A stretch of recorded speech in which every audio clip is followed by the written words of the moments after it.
저녁에 늘 공원에 운동을 나가는데요. 요즘 공원에서 불미스러운 일이 많이 발생하고 있습니다. 저희 공원에는 지정된 장소에 고양이 밥을 두는데요.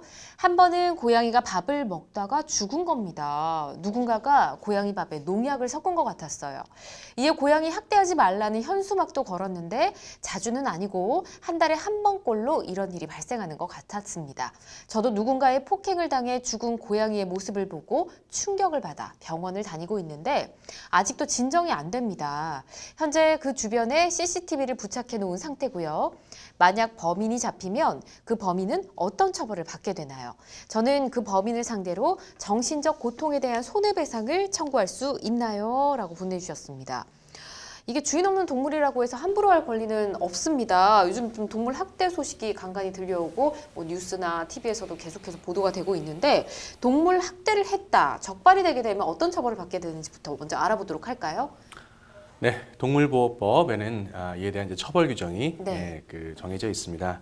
그 동물보호법 제8조 1항에는 누구든지 동물에 대하여 잔인한 방법으로 죽음에 이르는 행위를 할 수 없도록 규정하고 있고 예. 제46조 제2항에서는 이를 위반하는 경우에는 2년 이하의 징역 또는 2천만 원 이하의 벌금에 처할 수 있도록 규정되어 있습니다. 네. 이렇게 고양이를 독극물로 사료를 넣었다든지 뭐 사료에 독극물을 넣었다든지 해서 고양이를 죽인 행위는 당연히 잔인한 방법에 해당이 될 것입니다. 따라서 말씀드린 대와 같이 그 처벌 규정인 2년 이하의 징역 또는 2천만 원 이하의 형사처벌을 받을 수가 있다고 보여집니다. 그렇군요. 네. 처벌이 결코 가볍지 않습니다. 네, 그렇죠? 예.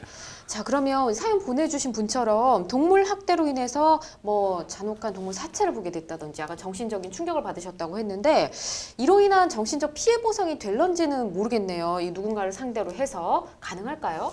네, 일단 동물보호법에 따르면 누구든지 동물에 대해서 포획하여 판매하거나 죽이는 행위를 해서는 아니 된다라고 규정을 하고 있는데 네. 유실 유기동물에도 마찬가지고 피학대 동물 중 소유자를 알 수 없는 동물의 경우에도 네. 이 규정이 적용이 됩니다.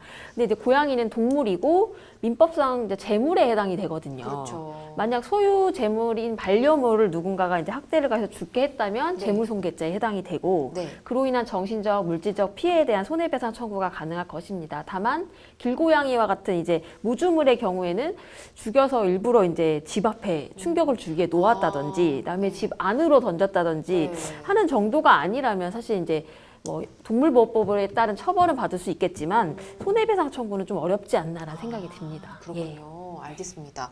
자, 그리고 문제가 됐던 사건이 하나 있었더라고요. 올 7월에 유튜브에서 이 덫에 갇혀 있는 고양이에게 누군가 뜨거운 물을 붓고 거기에 좀 불을 붙이는 좀 잔혹한 행위가 있었다고 합니다. 그래서 그 영상을 보고 어떤 네티즌이 고소를 하겠다라는 댓글을 달았더니 초범인데 직접 증거가 없어서 괜찮다라는 답이 달렸다고 하거든요. 이게 말이 되는 얘기입니까?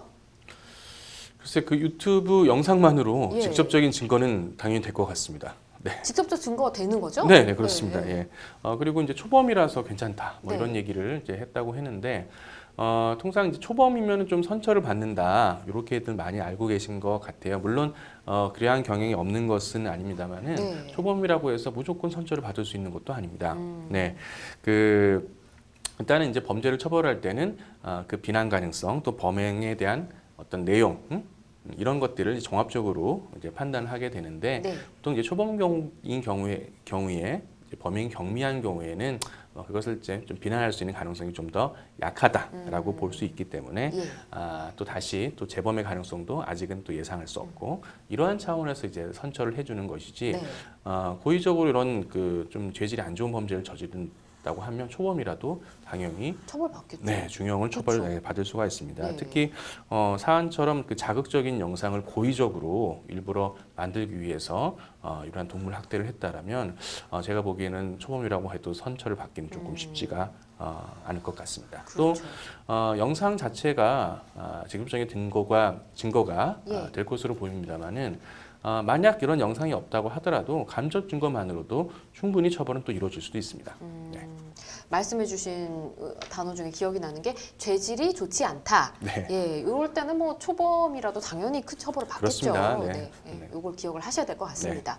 자, 그리고요, 또 이 영상을 저희가 지금 얘기했던 이 영상 올린 계정주가 올린 또 다른 영상들도 하나같이 이렇게 고양이를 학대하는 영상들이라고 하거든요. 근데 이 영상들 중 일부가 또 일본에서 펀 것이라고 하더라고요.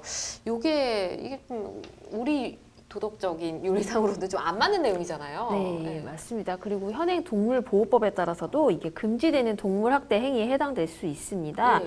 동물보호법 제8조에 따르면 누구든지 동물에 대해서 잔인하게 동물을 죽이는 행위, 동물 학대 행위를 촬영한 사진 또는 영상물을 판매, 전시, 전달, 상영하거나 네. 인터넷에 게재하는 행위를 금하고 있고 이를 위반하여서 이제 인터넷에 게재하거나 전달, 전시, 상영한 경우에는 300만 원 이하의 벌금에 처하도록 규정을 하고 있습니다. 따라서 현행 동물보호법에 따라서 금지되는 행위임이 분명합니다. 네, 그러니까 뭐 게시도 안 되니까 펀 것도 당연히 안 될 네, 거고요. 맞습니다. 네, 알겠습니다.